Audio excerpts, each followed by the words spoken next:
Hello everyone. So in this video, we'll be talking about Georg Wilhelm Friedrich Hegel.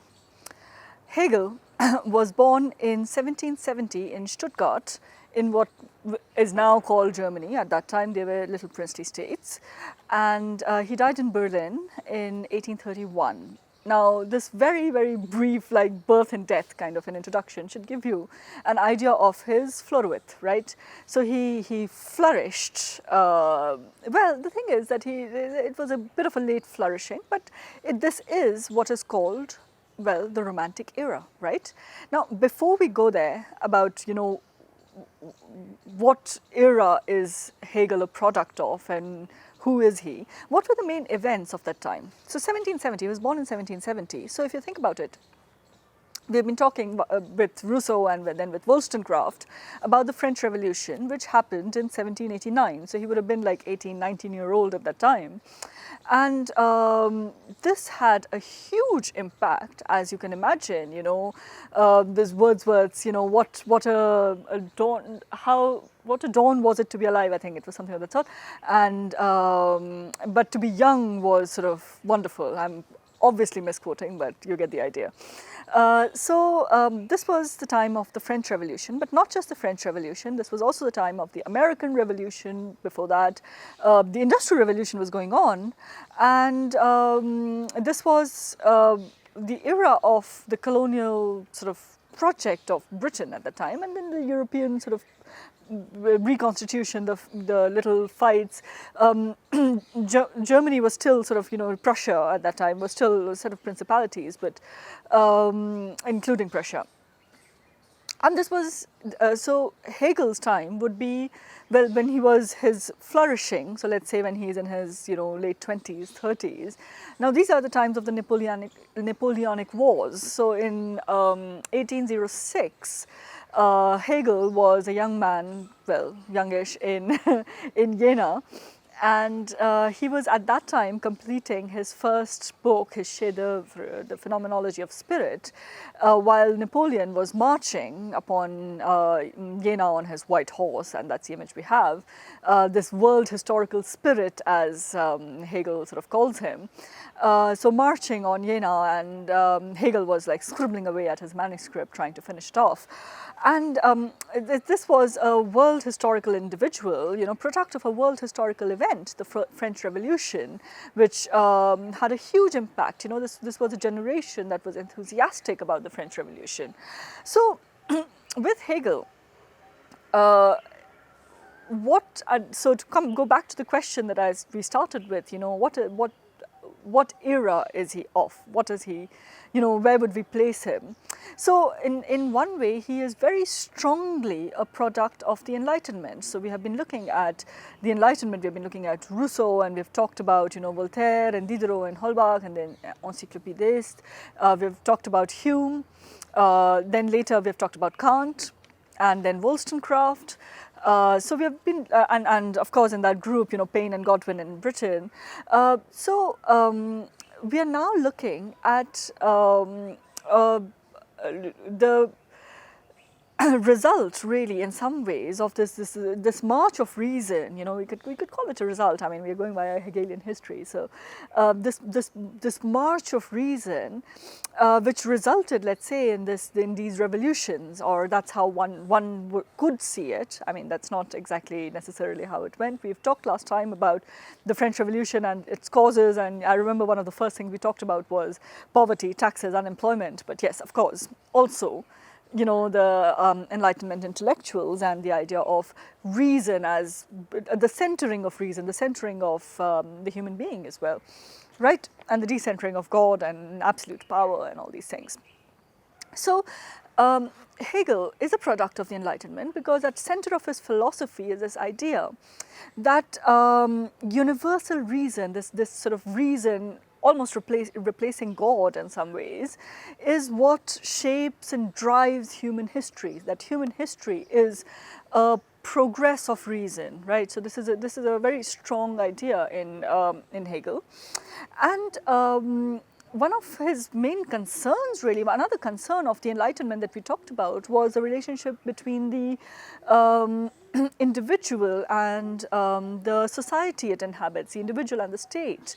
And so we looked at this this idea with Rousseau and then with Wollstonecraft, and the idea then comes to what is freedom? What is it to be free? You know, what kind of laws, what kind of societal structures can allow us a certain degree of autonomy, self-determination and freedom? And we talked with Rousseau about the idea of the general will, and we'll see that with Hegel now, this general will now takes a very concrete form in some ways. So this question of freedom, right? Now, this is something that then also places him in the Romantic era, because this was like one of the central questions. So Schelling, who was in fact one of his college mates, you know, in fact probably also a roommate. So Schelling and Hölderlin and Hegel were together in a seminary, and so Schelling, his question about, he actually, freedom was at the center of everything. He called it absolute freedom. And he said something like, the beginning and end of all philosophy is freedom, right? So we are looking at Hölderlin, not Hölderlin, we are looking at Schelling, and, you know, there's this group of romantics where the question then becomes, you know, in fact, the question that emerges from the French Revolution is, can we actually, as a people, get freedom, like genuine freedom? What is genuine freedom? You know, and what is a free people? What can freedom at the level of at a universal level be? You know, not freedom of one individual, which then depends on the enslavement of another, but freedom for all. And this is something, and that's why there was so much enthusiasm generated from the French Revolution, right? So, but that's not exactly it for Romanticism, right? Because these are questions that are emerging from the Enlightenment through the French Revolution, and getting to this era where, you know, we have looked at Kant, and Kant's sort of, you know, big concern with, you know, freedom as well, and with Kant, it's almost a vanishing signifier. It's something that, you know, we assume, in fact, you know, it's one of the three sort of postulates. There's a postulate of freedom, like a postulate of God, and a postulate of immortality of the soul. So freedom is also a postulate in Kant, and but it's not something that we can entirely grasp. It's sort of going towards a liberal direction, right? It's going into liberalism. Anyway, with Hegel, he will be placed, as with Schelling, amongst the post-Kantian idealists. So, you know, Fichte, Schelling, Schlegel, Novalis, you know, so that group, where, with this romantic project, what we have is, there is also a revival of a metaphysical project, which, you know, Kant was trying to do away with, on the one hand, and this desire to see the world as an organic whole with, you know, everything interconnected. And so we are looking at the opposition of, let's say, the subjective and the objective, the internal sort of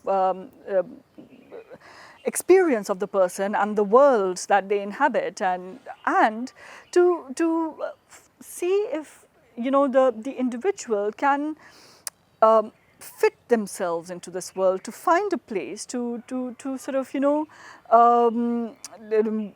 organize the world around them and to organize themselves in accordance with the world. So this makes it a bit of a romantic project. But just to conclude this very introductory kind of this video, is that there is with Hegelianism, what it has gone to is in two directions. You know, there is what was called the left Hegelianism and the right Hegelianism right after. So his students, you know, so some of them who were more sort of, you know, who were of a more conservative bent, and who also looked at and focused at the events he was describing and, you know, the world that he was describing, and to think of themselves as how to fit into the world, and to sort of, you know, in fact, the way we can understand is that how do we change ourselves so as to fit better in the world, versus the left Hegelians who were talking about, well, you have Feuerbach, and then you have, people like I suppose Bruno Bauer and Arnold Ruger. So that side, which later, Marx and Engels criticized, where, as Marx puts it in his 11th thesis on Feuerbach, he says, philosophers have only tried to interpret the world so far, the point is to change it, right? So to see the Hegelianism of the dialectic, right, where the point is about the movement, it's about the movement forward, about change, and about change through contradiction, change through negative reason, as Hegel would describe it, which is the dialectic. Right, so you had these two schools, and so of course we are going to take it in the direction of left Hegelianism and Marx eventually, who would be the next person we cover. But from there as well, you have then it going towards the Frankfurt School, so Adorno, Horkheimer, Marcuse, and much later, like now, you have people like Habermas also sort of part of that critical theory school. And then you have the next gen, as I call it, which is the Slovenian school right now with Zizek and Zupancic and Mladen Dolar. And then you have Judith Butler, she even her thesis was on Hegel actually. There's that. Oh, of course, and before I forget, because Butler reminded me, so you have the French, the students of Kojève, Alexandre Kojève, I don't know how to pronounce it. He was German but lived in France. And his students who were Lacan, Bataille, Merleau-Ponty, to name a few. You had Jean Hippolyte. So you had that whole group who took it, so the post-structuralist school of critical theory as well.